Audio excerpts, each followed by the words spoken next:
thanks alla thanks alla thanks mahadsanid alla mahadsanid weeyaan wax weyn ma dadku waxay leeyihiin صح war ninkan ereyada macdaan baa u sameeyay arrinta waxay ka jira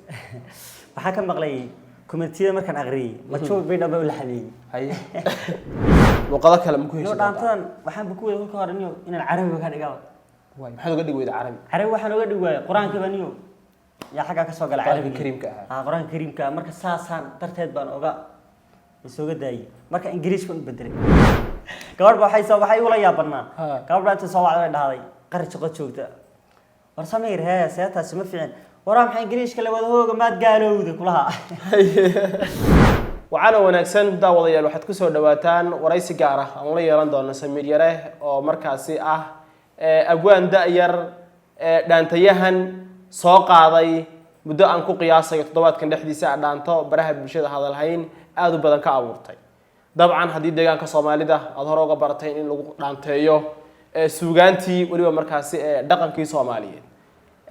Samiir Yare waa uu ka duwan yahay dhaantada uu qaaday waxay ahayd dhaanto luqadda Ingiriiska ah oo siyaabo kala duwan baraha bulshada looga falceliyay ugu horeyn Samiir Yare soo dhawow aad baan ugu faraxsanahay inaynu kulanno markii koobaad aad baan walaalku dhawaalka Sadaam baan dhawahay aad baad mahadsantiin Samiirow dabcan dhaantada aad qaaday baraha bulshada galgashay waa dhaanta af Ingiriisha sidee bay ku timi Sadaam wadan dhaantadan kaaga waxyar kaaga dhaadhaco ama waxyar aan ku fahansiiyo ama dadka aan fahansiino dhaantadani qisay ku timid waa dhaanta Ingiriisha haye waa af Soomaaliga la bedelay waaya marka dhaantadan waxay ku timid gabadh aan bar isjeclayn oo qurbaha joogta haye yaa waxay af Soomaaliga ugu fahmiyay waxba af Soomaaliga aan ku shukaansanayay ma garanaysaa iyo faham weeday marka waxaan isku dayay inaan ku fahansiiyo af English sababtoo ah halka af English baa laga hadlaa English baa laga hadlaa waaya dabcan dhaantooyinka Soomaalida dhexdeeda iyo deegaanada Soomaalidu ma dhaafi jirin ma aaminsan tahay inaad dhaqanka iyo dhaantada iyadoo English maadaama aad qaad inaad xiiso kale u talaabto ma aaminsani sababtoo ah waa luqadii oo bedelay suugaantii ma bedelay dhaanto waa dhaanto jacayl English inaad wax weyn aad dhaantada u dhintay ma aaminsani ma aaminsani sababtoo ah waa English dhaantadu Soomaaliga ma bedelay oo English ka dhigay oo jacayl walibana kasi jacayl wali romantic weeyaan aad ka dhigtay waaye dadku waxay leeyihiin war ninkan ereyada macdaan baa u sameeyay arrinta waxay ka jira waxaa ka maqlay commentiyada markaan aqriyay ma joog bay dhaba la xaleeyay haye marka ereyada waxa sameeyay waan qaalay waa dhamac la dhaho wajigeen la jooga hadda haye aad baan san halkan uga salaamay marka waan kaas sameeyay khayr Allah siiye adigu Ingiriiska ma ku hadashaa niyo aan Ingiriis iskuma fiicnaan marka qarshi qod baa ila raaci luqadda qarshi qod aad laga hadlayo waayay dhaantada aad tirisay Ingiriiska dadku iyadoo muusig leeyahay dhagaha jaqda ku hayaan sax adigu bal in yaro qacina uga sii dhaantada haddaan yar nagu looqeeyo Come on, my love, come on, my love, your face, like moon, your face is sweet, your boy, you TV كتابي بالقوم قورة شيء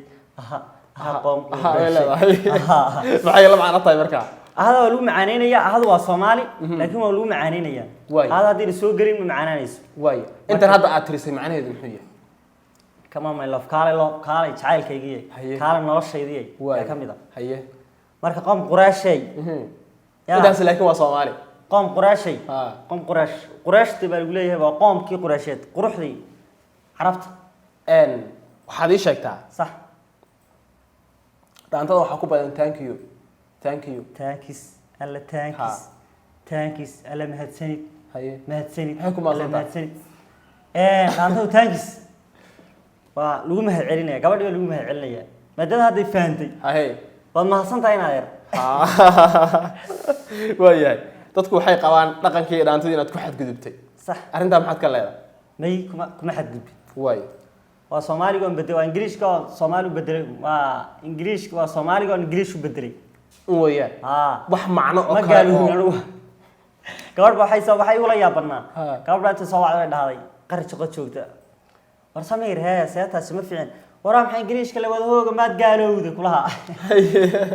waa maxay luqadda ku heesiiso luqadeena ka tagtay Waaya. marka Soomaalidu kullayba way iska dhib badan tahay kolka community-yada aqrido waxyaabihii kugu la yaabka badnaa baraha bulshada inta dhantan ay ku jirtay ee lagu soo qoro maxay ahaayeen yo wallahi waxa wala yaab badnaa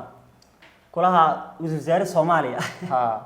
meedkii baan dhaqaaqay war ma ninkaas ma garanaysaa adeero habay dheheen ninkaas oo adeera laakiin si caadi ah marka lagu fiiriyo miyaan adeerka ahayn yo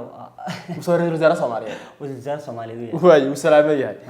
kaasa ka salaamay wasaarada waxaad ii sheegtaa luqad kale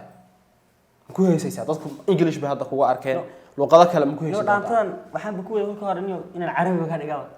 way maxaad uga dhig weyda Carabi Carabi waxaan uga dhigay Quraanka baniyo yaa xaga ka soo galay Carabi kariimka ah Quraanka kariimka marka saasaan darteed baan oga isooga daayay marka Ingiriiska u bedelay English way u bedeshay marka inta Carabi ku heesi lahayd waxaad ka dhigtay English iyaga aan oran lahaa iska daayay Carabiga ku heesi lahayd luqadaas lama taabtaan kuwii Carabta u dhashay way kuwaasaan oran lahaa ma sha Allah fariinta u dambaysa ee u diraysa dadka ku daawanaya iyo dadkii dhaantada hore u daawada maxay tahay war dhaantada waxaan ugu talagalay baan leeyahay dadka qurbo joogta ayaa iskala dhaantadan maadaama inta carruurta xagaa ku dhalatay dadka xagaa ku dhashay dhaqan celinta loo soo sameeyay dhaantada xagaa ku dhageystaan tan halkooda ugu tagto halkooda ugu tagto ilaa Jubbaland gaadho Jubbaland soo saama magaciismaa waayahay fariinta u dambaysa ee aan doonaya marka bulshada laga wadaan u dirto gabadhii aad jeclayd ee qurbaha ku noolayd dhaantada English ku tiri ee aad u qaaday dabcan iyana bal fariin English u dir halkan aad baan uga salaamay horta af Soomaaliya marka hore sharfaya waayahay si weyn marka English ma kula hadlaa English uu intii fariinta u gudbi kaalay noloshaydii marka my life Soomaaliya wala isoo qoro kulli fanaankana kulli waa fanaan waxun baa loo qoraa wuxuu ma garanaysaa soo yaqaan ma haye fanaanku wuxuu markuu fanaan yahay agwaanku uu soo qoraa uu qaadaa marka wax macna weyn ku fadhido ma wax macna ku fadhido ma hadda gabadhaan waxa leedahay my life ugu soo gabagabaysay noloshaydii aad baan ka naga salaamay baby reeqara shaqaysanadiisi saacada laga bilaabo waayahay geel ku dhaxraacna anagu gabigiisaba waayahay daawadayaal intaas ayaan kusoo gabagabeynayaa waraysigan gaaban ee aan la yeelanay walaalkeen Samiir Yare oo ah fanaankii ugu horeeyay ee dhaanta ku qaada afka Ingiriiska oo markaasi qari shaqada ninkan waa nin qari shaqada waa nin reenogbeeda marka inta aynu ku kulmayno waraysigan iyo waraysiga xiga waxaan leeyahay walaalkeen talow dhaanta Ingiriiska dib ma u soo qaadi doonaa qayb labaad ma yeelan doontaa silsilad bay noqon doontaa bal maxay tahay inta u dambaysa iyo Soomaalida ka bixi waayay Soomaalidii gabigeediiba Soomaalida ka bixirahay war dhaantada Soomaaligana waan ku dhaantay nasaa loo ogaado gabigeediiba waayahay dabcan qaybaha hoose ee barnaamijkan ayaan ku soo share gareyn doonaa linkiska laga helay dhaantooyinkiisa kale waxaan leeyahay waraysigan waraysi la mid ah intaan ku kulmayno sidaas iyo hee dal Quraysheeday hay qom Qurayshay thanks alla thanks baaleenahay alla thanks mahadsanid ama amal hadaan Soomaali ku rognaba idinkuna waad mahadsantihiin